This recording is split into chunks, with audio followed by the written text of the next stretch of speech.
Hello दोस्तों। तो सुबह का बज रहा है, भोर हुआ है, 3 बज रहा है। अभी मैं रेडी हो गई हूँ घाट पर जाने के लिए। और ये देखिए मैं कैसी लग रही हूँ। आप बच्चों लोग भी, उन लोग को भी उठा दिए हैं, वो लोग बाहर मुँह धो रहे हैं और मैं रेडी हो गई। और ये मेरा बेटा आ गए फ्रेश होकर। अभी यहाँ पे मैं अपने पति के साथ निकलवा रही हूँ, बाहर निकल रहे हैं। फल फरारी जो होता है ना, दौरा में निकाल के जा रहे हैं घाट पे दौरा लेकर के। और रास्ता में दौरा में चींटियाँ लग गई थी, तो हम ऊपर से झाड़ रहे थे कि मेरा पति को सब काटे ना। ठेकुआ की वजह से चींटी लग गई थी। तो अब हम लोग निकलेंगे और रास्ते में चल रहे हैं। अब हम रास्ते में बहुत सारा अच्छा से डेकोरेट हुआ था, रास्ता सजावट हुआ था। तो जा रहे थे हम लोग और हम घाट पर पहुंच गई और पूजा वूजा करने लगी। ये चंदन छिड़क रही हूँ, जो बनता है घर पे ही। छठ मैया का सबसे मतलब विशेष ये होता है पूजा में, चंदन छिड़क के घाट पे उसके बाद पूजा किया जाता है। तो मैं चंदन छिड़क ली, थोड़ा ज़्यादा ही छिड़क दी। और मेरे बगल में मेरे पति बैठे हैं, उनसे बोल रही थी अगरबत्ती जलाने के लिए। तो अगरबत्ती को फाड़ रहे थे, इसलिए कि 4 बज गया था टाइम। 1 घंटा हमको जाने में लगा घाट पे, 4 बज गया था। अभी बहुत सारा भीड़ नहीं हुआ है, इसलिए कि हम लोग पहले थोड़ा पहुंच गए थे। इसलिए कि जो मेरा पूजा करने का स्थान था वो थोड़ा बीच में था, तो पहले से सब कोई बढ़ जाता तो मतलब हमको जाने में दिक्कत होता, इसीलिए हमको थोड़ा पहले जाना पड़ा। और मैं रुआ खोज रही हूँ बत्ती उत्ती जलाने के लिए। और पहले मैं सिंदूर से माता रानी को टिकूंगी, छठ मैया को सिंदूर चढ़ाऊंगी। इसलिए कि सबसे पहले तो किसी को सिंदूर ही लगाया जाता है ना। तो मैं अब सिंदूर चढ़ा रही हूँ। उसके बाद सिंदूर, तब तक मेरे पति अगरबत्ती धरा रहे थे और सिंदूर हो गया। तो अब मैं रुआ के बत्ती बनाऊंगी दीप जलाने के लिए।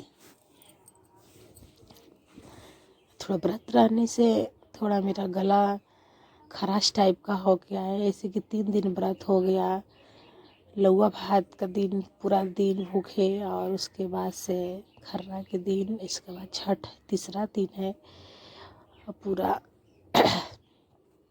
गला खराश हो गया है और बत्ती बन गया। अब घी डाल के दीप जलाएंगे छठ मैया को।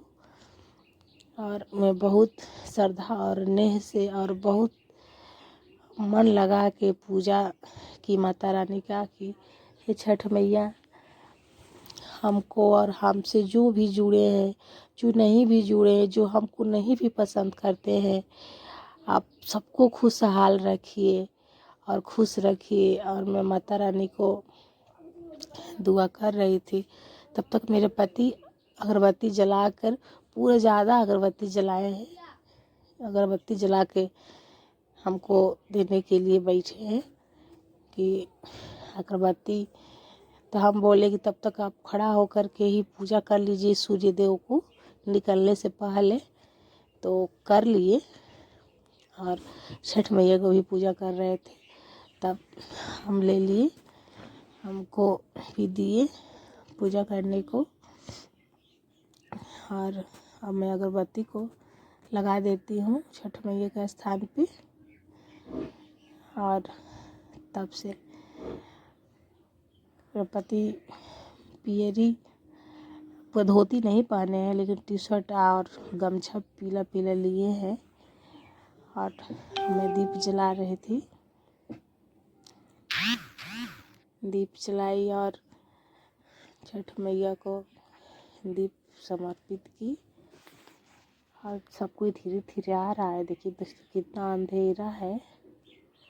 हमें दीप दिखा रही थी माता रानी को और रख दी दीप। और दूसरा भी दिया भी जलाऊंगी। 4-5 दिया जलाने के लिए मैं सोच रही थी, तो मैं दूसरा दिया बनाने लगी। दूसरा भी दिया बना रही थी जलाने के लिए। ये भी जल गया। 3 1-2 सूप पे रखी थी और मैं माता रानी के पीला साड़ी भी चढ़ाई। सोच रही थी पीला साड़ी चढ़ाने के लिए और नया सूप भी ली थी धनतेरस में। जो पीतल का सूप होता है ना, सूप नया चढ़ाई तो सोचे कि एक साड़ी भी चढ़ा दे और ढेर सारा फल तो सभी चढ़ाता है।